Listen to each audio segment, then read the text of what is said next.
ശ്രീകൃഷ്ണ ഭഗവാനെ അവഹേളിക്കുന്ന മന്തി പരസ്യങ്ങൾക്ക് പിന്നിൽ സംസ്ഥാന വ്യാപക ഗൂഢാലോചന.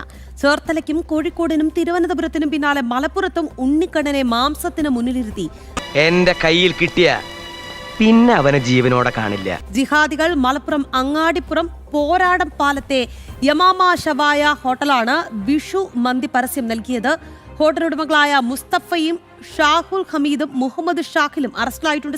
നിനക്ക് ചിന്തിക്കാൻ പോലും പറ്റാത്ത കാര്യങ്ങളാണ് ഇനി നിന്റെ ജീവിതത്തിൽ നടക്കാൻ പോകുന്നത്. പ്രതിഷേധം ശക്തമാക്കാൻ ഒരുങ്ങുകയാണ് വിശ്വ ഹിന്ദു പരിഷത്ത്. ഇതൊരു നിഷ്കളങ്കമായ പരസ്യമായി നമുക്ക് കാണാൻ സാധിക്കില്ല. കാരണം ഹൈന്ദവ അവഹേളനം തുടങ്ങിയത് ഇന്നോ ഇന്നലെയോ അല്ല. പക്ഷേ അത് ജനങ്ങൾ കൃത്യമായി തിരിച്ചറിയുന്നുണ്ട് എന്നുള്ളതാണ് ആശ്വാസകരം.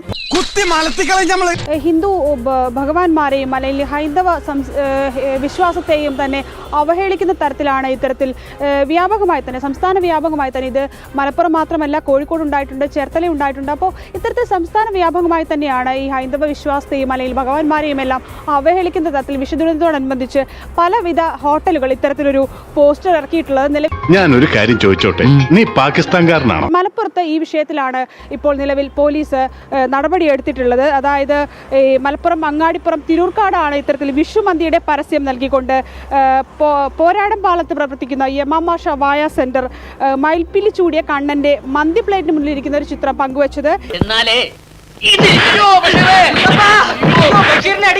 ഇത് സമൂഹ മാധ്യമങ്ങളിലെല്ലാം വലിയ തോതിൽ പ്രചരിക്കുകയും ഹിന്ദു ഐക്യവേദി അതുപോലെ വിശ്വ ഹിന്ദു പരിഷത്ത് തുടങ്ങിയ സംഘടനകളുടെ നേതൃത്വത്തിൽ വലിയ രീതിയിലൊരു പ്രതിഷേധമുണ്ടാവുകയും ചെയ്തു.